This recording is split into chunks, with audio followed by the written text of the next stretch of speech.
Ripper is like, I guess from his character design, I wouldn't have expected the sort of like he's the fart one of this season, but like he's a very different type of fart one from previous fart ones. So Fart ones, he it's a very like, good genre of character. He's not like Owen. Like,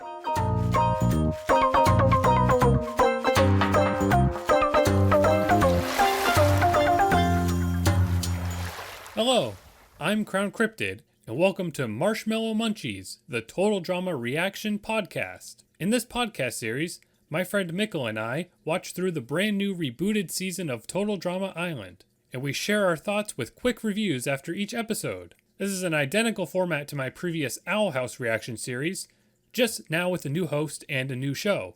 If you want more content like this about different cartoons, be sure to check out Crown Cryptid on YouTube and TikTok, or use the links in the description to find us elsewhere.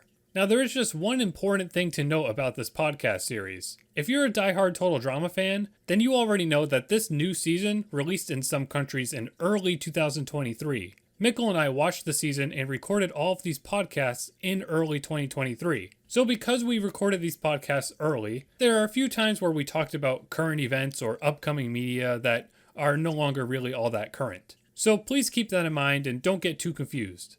I plan to release these podcasts every Tuesday after the series airs on American Cartoon Network. I hope you enjoy! Alright, so here we are with episode 1 of the Total Drama Island reboot, even though it's not really, like, they even call it a reboot in the episode, but like, it's not really. I don't think they call it a reboot. I think that was just a reboot show. It's like a revival, yeah. Revival is, I feel like it's more of a revival. Yeah. Because, I mean, like, they do mention, like, oh yeah, they haven't seen the previous one and stuff. Yeah. So like the other ones still exist. Owen is in it. Like, yeah, there's like as a little cameo, and then the dude from Pocket Tales. Yeah. What was his name? I feel like I should know. Sean. I feel like it's Sean. Oh yeah, it is. Is it Sean? Yeah. Why do I remember that? I don't know. It's Sean and it's spelled like CHAWN. I don't know why I know that. I mean, spoilers. He won, didn't he? Or he was one of the final Probably. two? He was in there. I remember he made it pretty late. I don't really remember who won that season, to be honest, because I didn't really care a whole lot. No, I tried to remind myself of that season recently when I was like doing some research before doing this. It led me to remember that the whole big gimmick was that like the island was all robots or something. Like, I don't know. Yeah, it was like it's supposed to be radioactive, and then they get to like the heart of the island, and they're like, "Whoa, this is all animatronics." Yeah, I remember at the time I was like, "LOL, FNAF." Yeah, LOL. Hello, yeah. So we don't know like the title of this episode, so I guess I can't say that. We'll just say it's episode 1. I don't know if I should like break the fourth wall and say that the whole show got leaked, and the leaked video files are like 8K quality. So like it's probably someone who just worked on the damn show leaked it themselves or something. But that's how we're watching it. Like, we're just gonna watch it quickly because we don't want to end up with spoilers, and then I'm probably going to be releasing these when it's, being officially released, and hopefully when it's being officially released, they do it weekly. That's just don't worry. I'm gonna be watching the official release as well. Yes, on HBO Max or wherever. Or sorry, Max. yeah, current events. Yeah, that dates this. Let's talk about it. What did you think? Like, what are immediate thoughts of what was going on here in this immediate thoughts? I had no idea what to expect going in. I haven't heard anybody's thoughts on this. I have like specifically went out of my way to blacklist like every single character name and I mean, everything. I'm different from you too. Like, I feel like I'm not really connected to the show at all. Like, I'm not in communities for it.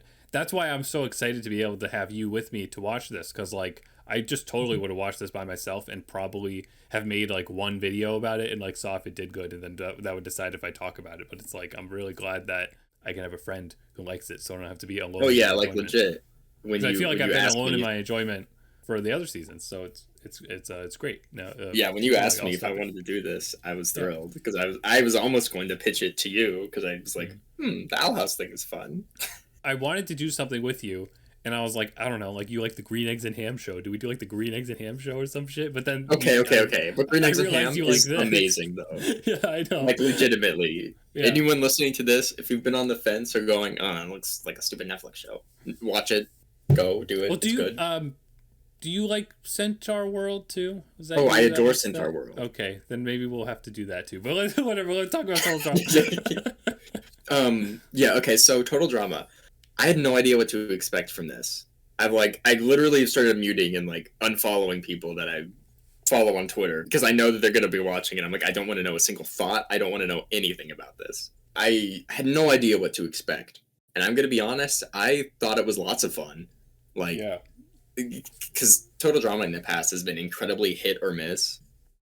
But I don't know. There's something about this revival specifically that felt like they were putting more effort into it, Mm-hmm.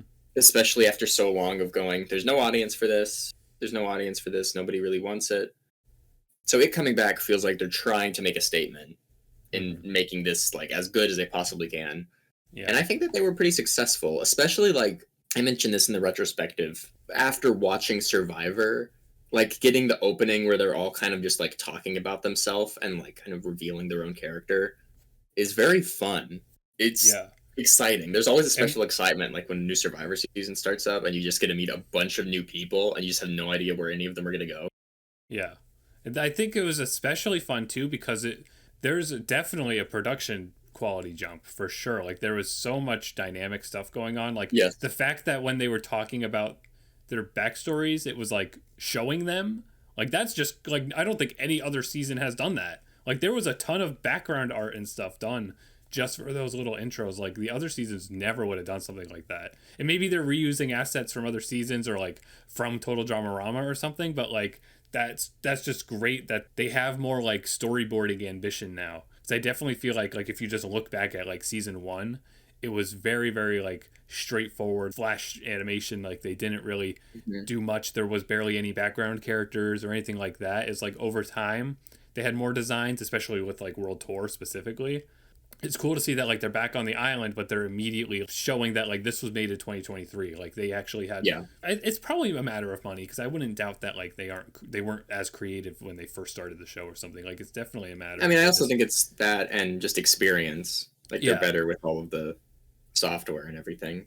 Yeah, because there was even like a little 3D in here, like you pointed out. Like there's a lot of there's a lot more interesting like storyboarding and stuff going on, and that's not something that you would think to praise like the older Total Drama about, but this definitely like right off the bat that was very noticeable to me. And I feel like the later seasons of the show were that way too, but this one like I know Redonkulous Race had a bunch of like backgrounds and stuff, and I remember that being a standout of that season. But this one, like it has all the backgrounds while also like even in all the flashbacks and stuff, they have a ton of character design. Like exactly, like when it's very in your face here. Yeah, like with Chase being like, "Oh yeah, I have a podcast or whatever with a few of my friends," and you get to see them all. It's like, oh, whoa, they put a lot of effort into all these random like characters that these other people are attached to that are probably only going to be like maybe on screen for like 30 seconds total.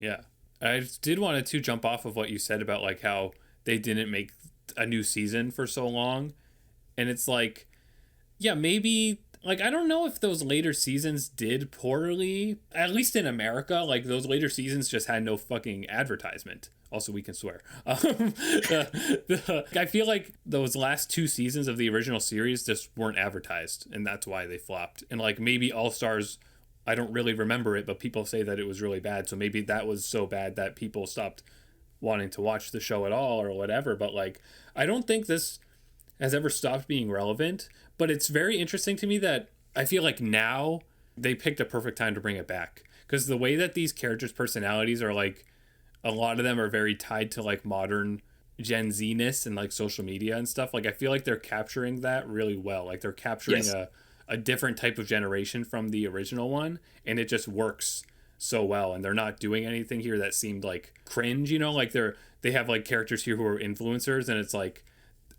the writers understand what an influencer is. So like it just I was actually going to say the natural. exact thing.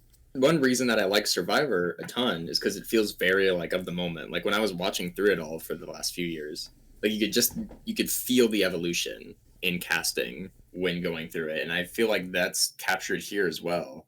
Because there's a lot of stuff that feel very in your face. That's like, oh, that's bad writing. Why show don't tell?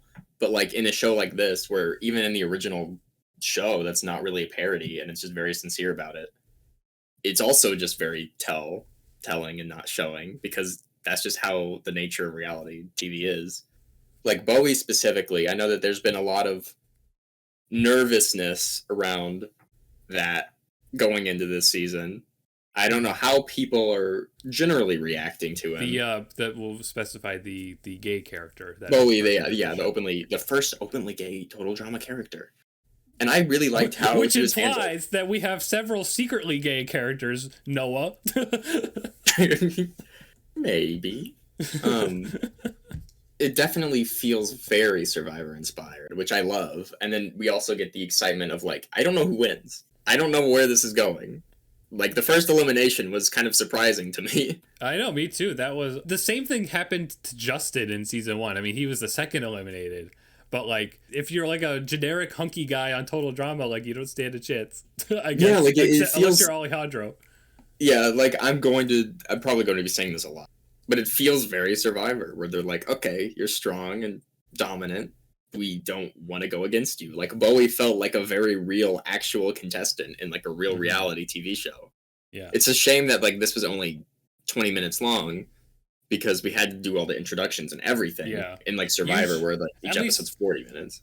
I know that season 1, the intro episode. I mean, there was also more contestants in season 1, but I remember that had like a 2-part beginning. Yeah. So like I did not so happy campers. Yeah, like I was able to feel here that they were going through the introductions like lightning fast, but like that kind of creates a fun comedic feel to it.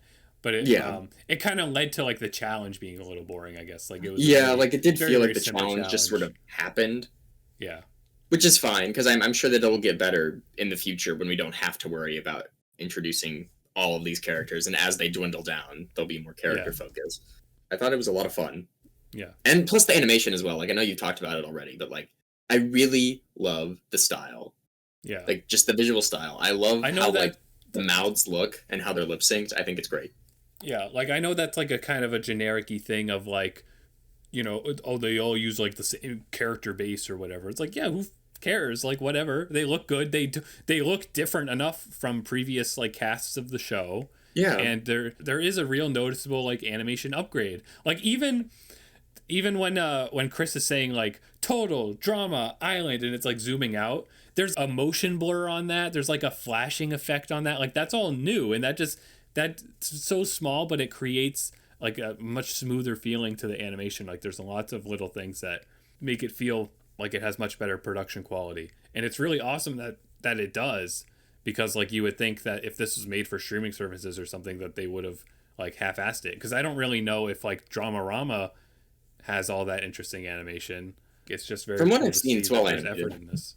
Yeah, there's definitely a noticeable improvement here. So I feel like we did a good job of basically like summarizing our thoughts about the episode there. I mean, like it's mostly introduction, and then it's like a very simple challenge, and then it's like a pretty surprising elimination, but it's also one that like it is more so meant to introduce Bowie's character, I guess.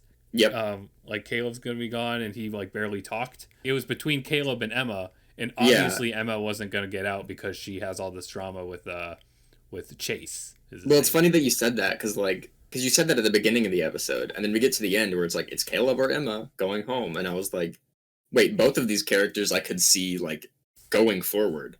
Yeah. You know, like, it wasn't like sorry, I'm not intentionally ragging on Pacquiao a lot, but, like, in Pacquiao, there's, like, 5 or 6 characters that did not have a character, and they were just, like, a joke. Yeah. And it's like, I feel like even Ezekiel in the original season was like that, too.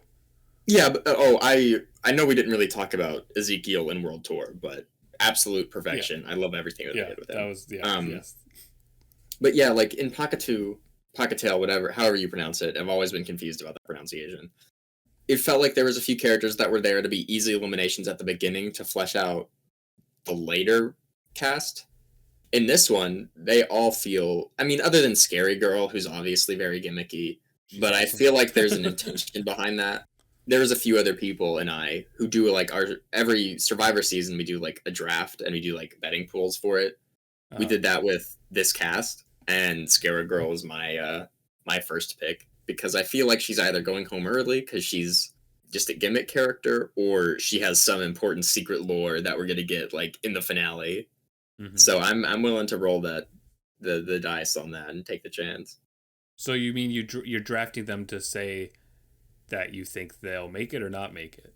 That they'll make it. We draft people that we think will win, and when this season ends, whoever gets the character that wins will win the money. It's not $1 million, unfortunately, but it is like 70. So then what are your other picks for that? That's the next thing I would ask. Scary Girl, and by the time I got to the end, there's only a few people left, because we did like a randomized draft order. Uh-huh. And so I have Scary Girl and Julia.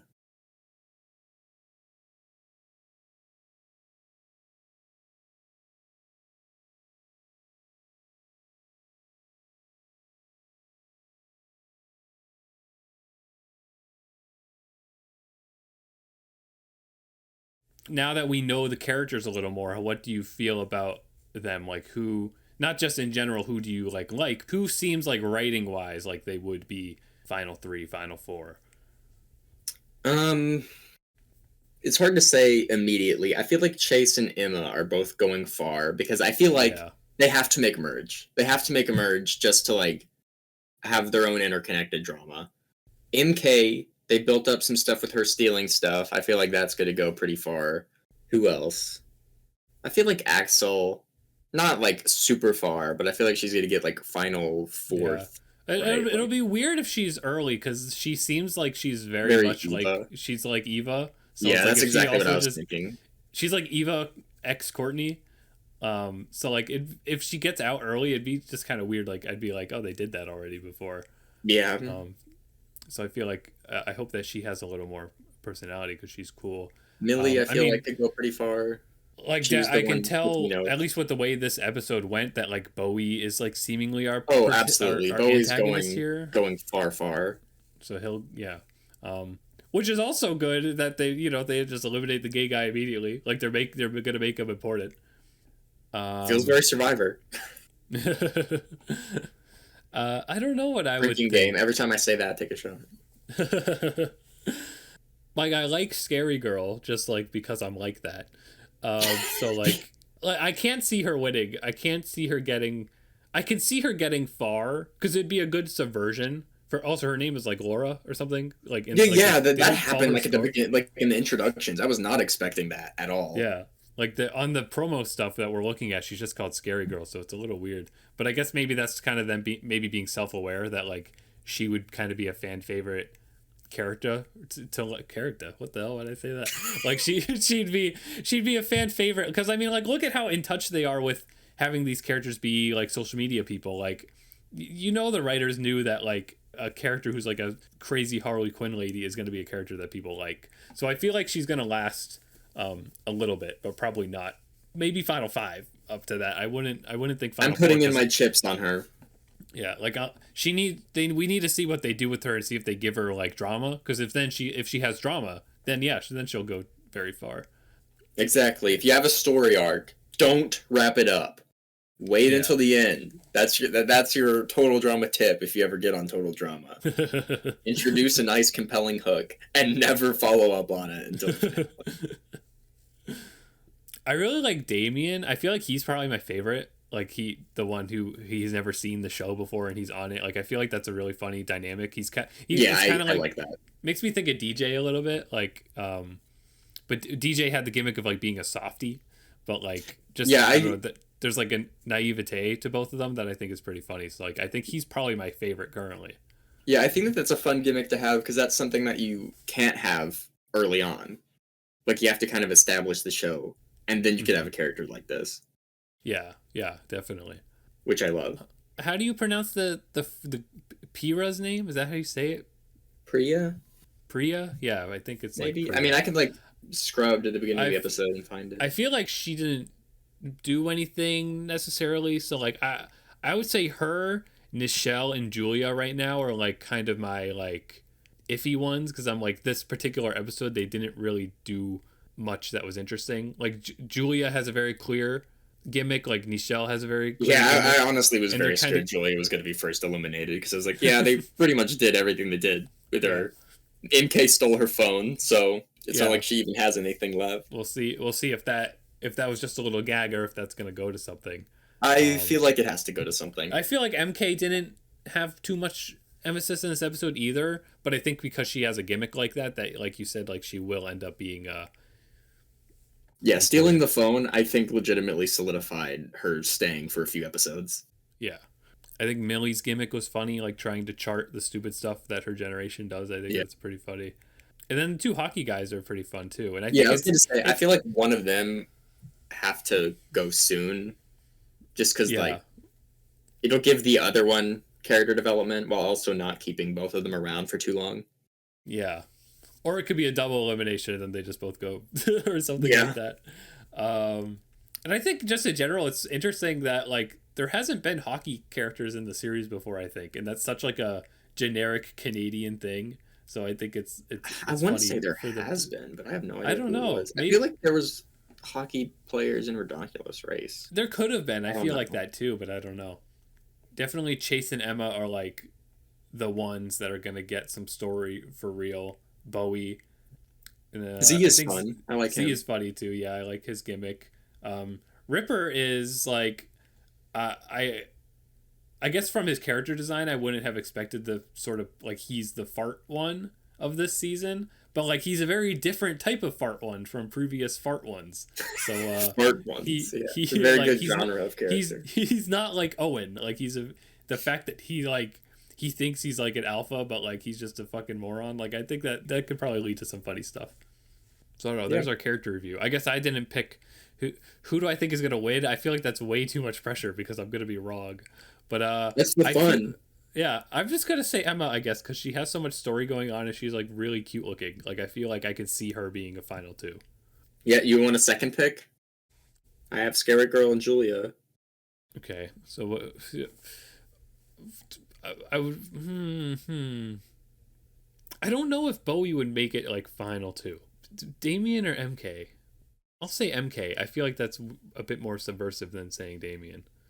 Emma and MK are my final two. If at least one of them makes it, I don't know.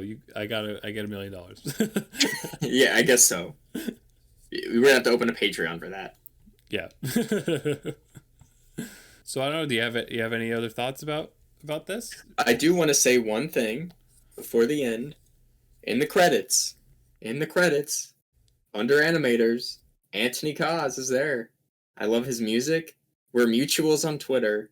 Ooh. And congrats, buddy, on making it to Total Drama, because he was a fan of Battle for Dream Island, and that was like the inspired by Total Drama web show. So it feels very poetic that he managed to like learn animation from a like community that was inspired by Total Drama, and then make it onto Total Drama. Yeah, that's like awesome. The real that's thing. Like it feels like a very fun little poetic moment. So congrats, Anthony. Yeah, congrats. Love your music.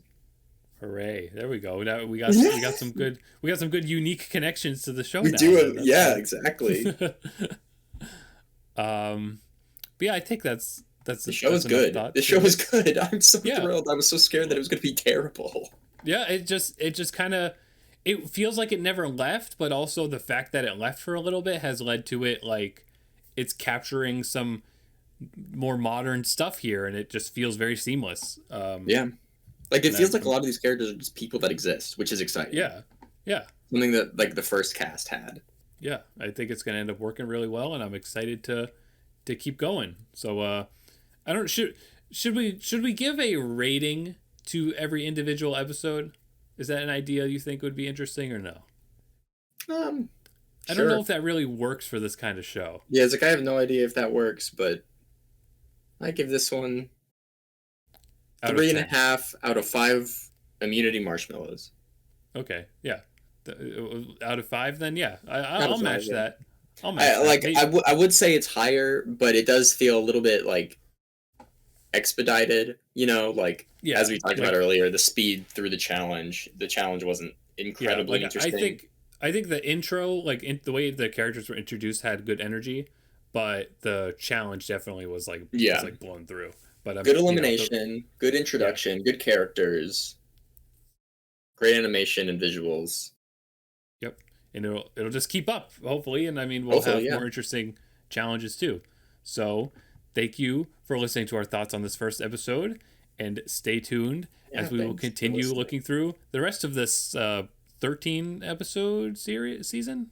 13 episodes or like 11? How many was it? Around that, yeah. I think it's up 13. It's up, yeah. Either way, thanks to you for inviting me on. Yeah, no, thanks for you. Thanks for you. Thanks for you for existing. Aw, okay. That's the heartwarming moment of this episode. All right.